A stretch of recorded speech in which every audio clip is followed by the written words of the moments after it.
নমস্কার। শুধুমাত্র চাবিয়ে খাওয়ার অভ্যাস করুন। আপনি এবং আপনার পরিবার শুধুমাত্র চাবিয়ে খাওয়ার অভ্যাস যদি করতে পারেন, স্কুল, কলেজ, ইউনিভার্সিটিতে যে শিক্ষা আপনারা পেয়েছেন তার থেকে সহস্রগুণ শিক্ষা আপনার ব্রেইন আপনাকে দিতে বাধ্য থাকবে।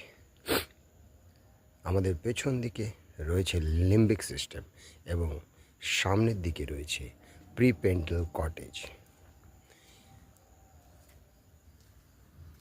ব্রেনের সতেজতা এবং ব্রেনের অ্যাক্টিভনেস এবং সমস্ত রকম বিকাশের জন্য চাবানোর অভ্যাস সবথেকে ভালো এবং কার্যকরী উপায় বলে মান্যতা পেয়েছে। তাই শুধুমাত্র আপনি এবং আপনার পরিবার চাবানোকেই প্রাধান্য দিন। Thank you.